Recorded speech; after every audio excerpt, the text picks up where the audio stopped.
बिस्मिल्लाहिर्रहमानिर्रहीम। Dear students, अस्सलाम वालेकुम। आज का जो हमारा टॉपिक है 9th मैथमेटिक्स की एक्सरसाइज 1.6 जो है एग्जामिनेशन पॉइंट ऑफ व्यू से लॉन्ग क्वेश्चन के हवाले से बड़ी इंपॉर्टेंट एक्सरसाइज है। इसमें दो मेथड्स दिए गए हैं, एक है इन्वर्जन मेथड, दूसरा है क्रैमर्स रूल। आज हम इन्वर्जन मेथड के बारे में पढ़ेंगे। दोनों मेथड में क्वेश्चन की स्टेटमेंट एक ही होती है, मेथड तरीक़ाकार डिफरेंट होता है। वो एग्जामिनर उसके ऊपर लिख देता है कि जी आपने इस क्वेश्चन को किस मेथड से सॉल्व करना है। आइए देखते हैं।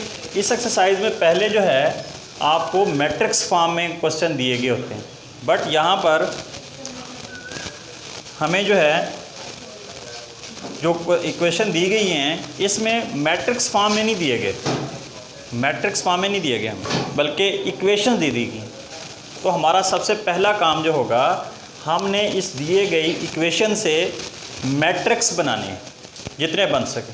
तो first of all we have to write, हम लिखेंगे जी राइटिंग, कि हम लिखेंगे किस फॉर्म में, इन मैट्रिक्स फॉर्म के। इसको पहले हम एक मैट्रिक्स की शक्ल में ले आएंगे कि मैट्रिक्स की फॉर्म में इसको लिखेंगे।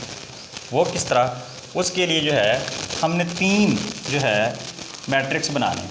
सपोज़ मैं क्या करता हूँ कि जी ये हमारे पास एक घर में जैसे एक बड़ा टीवी हॉल होता है या टीवी लाउंज कहते हैं, जिसमें सारे फैमिली मेम्बर बैठ जाते हैं। एक वो बड़ा हॉल है। अक्सर उस टीवी हॉल के जो साथ जो है एक छोटा सा किचन होता है, ये हम उस किचन बना दें। और हमने देखा है कि हमारे घरों में बाकी कमरों से ज़रा अलहदा गली की तरफ, गेट की तरफ बैठक होती है, जिसको हम ड्राइंग रूम कहते हैं। वो भी एक छोटा सा कमरा होता है, हम इसको ये आइसोलेट कर देते हैं। ये इस तरह 3 पोर्शन बनाने हैं, टीवी लाउंज, किचन और ये ड्राइंग रूम। आपको पता है ड्राइंग रूम में जो मेहमान आते हैं वो बाहर के जो मेहमान होते हैं, जो अब्बू के दोस्त वगैरह होते हैं, वो सिर्फ ड्राइंग रूम में बैठते हैं। जो हमारे रिलेटिव्स होते हैं, जो फैमिली मेम्बर्स होते हैं, वो घर के अंदर भी आ जाते हैं। तो मेहमानों को हमेशा कहाँ बिठाया जाता है, ड्राइंग रूम में। तो ये जो इक्वेशन है इज़ इक्वल टू 4 है, ये इज़ इक्वल टू 6 है, ये वाली जो वैल्यूज़ हैं, ये 4 या 6 जो हैं, ये हमेशा हर क्वेश्चन में आपके मेहमान होंगे।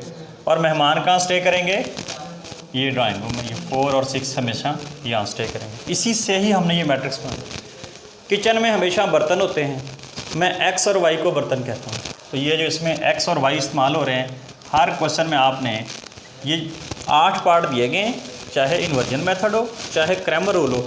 ये स्टेप आपने दोनों मेथड्स में करना है कि पहले इज़ इक्वल टू वाले इस कॉलम में लिख देने, इस मैट्रिक्स, इसमें हमेशा एक्स वाई। अब ये जो टीवी हॉल बनाया या टीवी लॉन्च बनाया है, इसमें कौन कौन लोग बैठे, इसमें हमारे फैमिली मेम्बर्स कौन से हैं, ये जो एक्स और वाई के कोफिशिएंट्स हैं।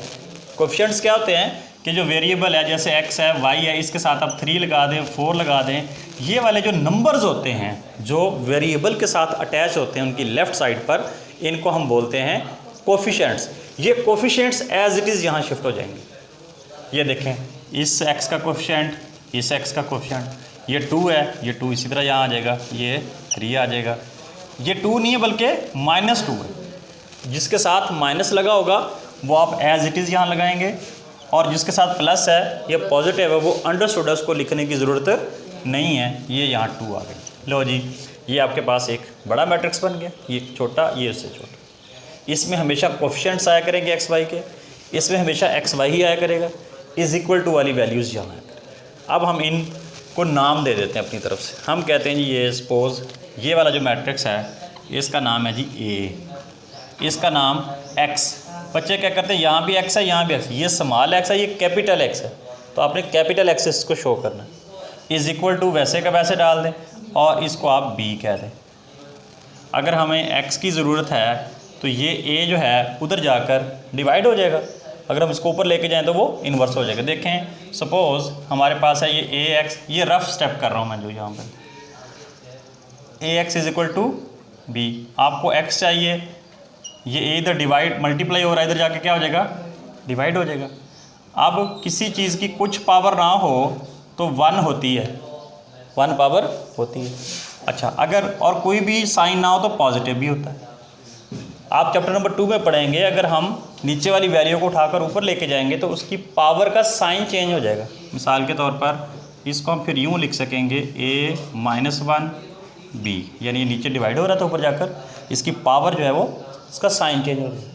तो इसको हम इस फॉर्म में लिख सकते हैं। अब इस फॉर्म को हम पढ़ेंगे इन्वर्स, इसको क्या पढ़ेंगे? तो अब ये बन गया x = a-1b।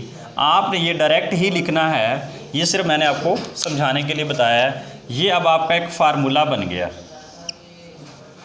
x = a-1 b। इसका मतलब ये है कि ये वाला जो A मैट्रिक्स दिया गया है, आपने इसका इन्वर्स फाइंड आउट करना है।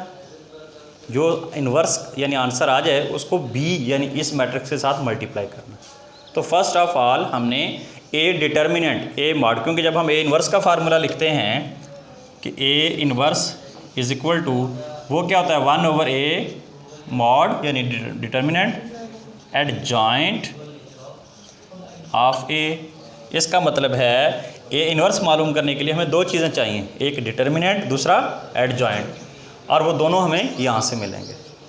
आप देखें पहले A जो है डिटर्मिनेंट हम फाइंड आउट कर लेते हैं जी। इसको पहले इस तरह मॉड की फॉर्म में यानी स्ट्रेट लाइन में लिखें। अब वैल्यूज़ क्या हैं जी? ये 2, ये 3, ये -2 और ये 2। वेरी सिंपल, पिछली एक्सरसाइज में हम ये इसका तरीका पढ़ चुके हैं कि हमने इस डायगोनल एंट्रीज़ को मल्टीप्लाई करना। इसको इसके साथ कैसे करेंगे? 2 × 2, दरमियान में हमेशा माइनस आएगा फार्मूले का। अब इसको इसके साथ मल्टीप्लाई करना है, तो वो क्या आ जाएगा जी? 3 × -2। आप चाहें तो इनके गिर्द भी इस तरह ब्रैकेट्स लगा सकते हैं। अब 2 × 4 आ गया जी, ये माइनस और ये माइनस, माइनस माइनस प्लस, 3 2 6, तो ये हमारे पास 4 + 6 कितना आ गया जी? 10। ये A डिटर्मिनेंट का हमारे पास कितना रिजल्ट आ गया जी? 10। अच्छा, कुछ क्वेश्चन में अब ये हमारे पास एक नॉन सिंगुलर वैल्यू आ गई। अगर A मॉड की कोई वैल्यू आ जाती है 2 4 6, तो हम कहते हैं ये नॉन सिंगुलर। अगर किसी क्वेश्चन में सिंगुलर आ जाए, मतलब आंसर 0 आ जाए, तो वो आगे प्रोसीड नहीं होगा, बल्कि हम कहेंगे इट हैज़ नो सोल्यूशन, उसका कोई सोल्यूशन नहीं होगा। आप सिर्फ यहीं तक करेंगे और आपको उसके फुल मार्क्स मिलेंगे। यहाँ तक कोई बात समझ ना आई हो जी। अब जो अगला स्टेप है, अब हमारे पास A मॉड आ गया, हमने इस फार्मूले के अंदर ये वैल्यूज़ फिट करनी है। यहाँ A मॉड की जगह पे ये 10 लिख देंगे और एडजॉइंट निकालेंगे। एडजॉइंट निकालना आता है? हम लिखते हैं जी A inverse = 1/A mod * adjoint of A। अच्छा जी, 1/A मॉड की क्या वैल्यू आ गई? यहाँ 10 लगा दिया। अब यहाँ पर हमने एडजॉइंट लिखना है A का, इसका एडजॉइंट क्या होगा? वेरी सिंपल, ये वाला जो मैट्रिक्स होता है हमारे पास, ये इसकी डायगोनल एंट्री है। डायगोनल एंट्री यही होती है। इन दो की पोजीशन चेंज करनी है हमने। पोजीशन का मतलब जगह चेंज करनी है। यानी अगर जैसे मेरे पास दाएं हाथ में ब्लू है और मेरे बाएं हाथ में ये रेड मार्कर है, मैं इनकी जगह चेंज कर दूँ, उसको इधर कर दूँ, इसको उधर कर दूँ। अब बाई चांस ये 2 2 ही हैं, कोई ज़्यादा फ़र्क नहीं पड़ेगा, लेकिन हम लिखेंगे जी ये 2 और 2, यानी इनकी क्या चेंज करेंगे? पोजीशन। और ये वाले जो उसके दूसरा क्रॉस है, जो इनके साइन चेंज कर देंगे। अगर ये -2 है तो ये +2 हो जाएगा, प्लस अंडरस्टूड है, लिखने की ज़रूरत नहीं है। ये +3 था तो ये क्या हो जाएगा जी? -3 हो जाएगा। अब ये आ गया जी हमारा एडजॉइंट। क्या आ गया जी? अब आसानी के लिए हम इसको जो है, इसके ऊपर P लिख लेते हैं, इसके ऊपर S। हम कहते हैं P फॉर इसकी पोजीशन चेंज की, S फॉर साइन। याद रखने के लिए बच्चे इसको पोजीशन POS, और इससे हम कह देते हैं जी स्कूल, या बाज़ का बच्चे याद रखने के लिए इसको यूँ भी लिख लेते हैं जी पब्लिक स्कूल। याद रखने के लिए टिप्स बता रहा हूँ कि पब्लिक स्कूल याद रखना है, और P से मुराद पोजीशन यानी कि जगह चेंज करनी, और S से मुराद साइन चेंज करने स्कूल की जगह। याद रह जाएगा। चलो जी, ये हमारे पास आ गया A इन्वर्स। अब फार्मूले की तरफ देखना है, असल फार्मूला क्या है। असल फार्मूला ये था जी, x is equal to A inverse into B. ये फार्मूला वहाँ लिख दें आप, ये मैं लिख रहा हूँ दोबारा जी, ये x is equal to A inverse into B. अब हमारे पास ए इनवर्स की वैल्यू ये मौजूद है और बी की वैल्यू ये मौजूद है, दोनों वैल्यूज़ यहाँ हमने पुट कर देनी है। किस तरह,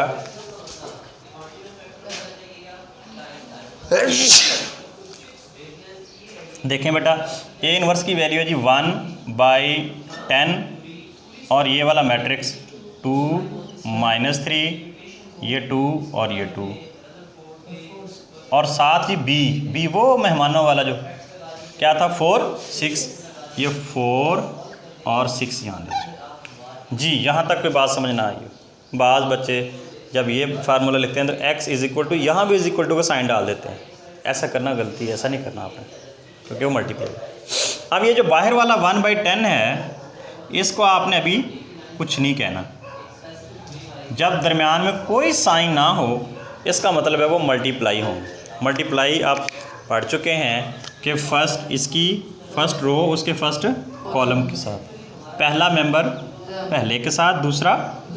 देखते हैं जी हम, 2 multiply by 4 plus 2 multiply by 6। अब सेकंड रो को उसी कॉलम के साथ दोबारा, -3 multiply by 4 plus 2 multiply by 6। इसको सॉल्व कर लेते हैं हम। 1/10, हाँ 2 4 जार 8 प्लस 2 6 जार 12, 3 4 जार 12, ये माइनस वैसे का वैसे, 2 6 जार 12। अब जी 1/10, 8 भी प्लस का और 12 भी प्लस का, 12 + 8 कितने हो जाते हैं 20, ये 20 आ गया। ये प्लस का 12 है, ये माइनस का, ये एक दूसरे से कैंसिल हो जाएंगे और इनकी जगह क्या आ जाएगा जी 0 आ गया जी। अब ये जो 1/10 है, इसको हम मैट्रिक्स के अंदर ले जाएंगे और ये दोनों वैल्यूज़ के साथ अलग-अलग मल्टीप्लाई होगा। वो कैसे, देखें जी,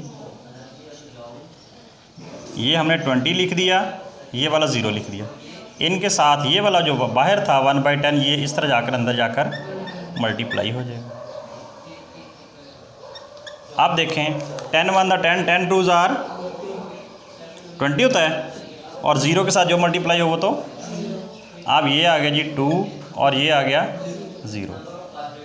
पहली वैल्यू जो होती है वो किसकी होती है जी, x की होती है, और दूसरी किसकी होती है y की। तो हम यहाँ यूँ भी पहले लिख सकते हैं कि x इज़ इक्वल टू, हमारे पास आ गया जी ये 2 0 आ गया, और अगर ये हमारे पास x जो है इस तरह आ गया जी, ये 2 0। अब है जी आपने आंसर कैसे लिखना है। देखिए आपका जो था ये x क्या था एक्चुअली, x और y। पहली वैल्यू किसकी थी, स्मॉल x की, दूसरी किसकी थी, तो हम यहाँ से लिखेंगे जी x इज़ इक्वल टू 2 और y इज़ इक्वल टू 0। ये है जी आपका आंसर। अब अगर आप वहाँ एग्ज़ाम में पेपर में बैठे बैठे ये चेक करना चाहते हैं क्या मेरा आंसर गलत है या दुरुस्त है, तो आप इसको चेक भी कर सकते हैं। वेरी सिंपल, आप ये जो आपको 2 इक्वेशन दी गई हैं, किसी एक इक्वेशन में ये जो 2 आंसर आए हैं इनकी वैल्यूज़ पुट करें। अगर उसकी दोनों साइडों का आंसर सेम आता है तो इसका मतलब आपका जवाब दुरुस्त है, अगर सेम नहीं आता तो इसका मतलब गलत। ये सवाल का हिस्सा नहीं है, ये सिर्फ आपकी अपनी तसल्ली के लिए मैं आपको समझा देता हूँ बाय चेकिंग। हम पहले वाली इक्वेशन लिख लेते हैं जी, 2x - 2y is equal to 4। यही वैल्यूज़ पुट कर देनी, x की जगह पे क्या पुट कर देना जी, put x is equal to क्या है 2 और y की जगह पर 0 इसी इक्वेशन में। तो ये x की जगह पर 2 आ गया, y की जगह पर 0 इज़ इक्वल टू 4, 2 2 दा 4, 2 0 0 इज़ इक्वल टू 4, 4 - 0 4। ये देखें, अगर दोनों साइडों का आंसर सेम आ जाए इसका मतलब है कि your answer is right, otherwise answer is wrong. ये आप इसमें भी कर सकते हैं। ये देखिए, अगर आप यहाँ x की जगह पर 2 रखेंगे, 2 3 6 हो जाएगा, y वैसे 0 है तो 6 इक्वल टू 6। तो ये था हमारा आज का क्वेश्चन 1 का पहला पार्ट। बाकी 8 पार्ट दिए गए हैं इसी क्वेश्चन के, बिल्कुल इसी पैटर्न पे होंगे। एनी क्वेश्चन, किसी बच्चे को कोई बात समझ ना आई हो, प्लीज़ आस्क अ क्वेश्चन।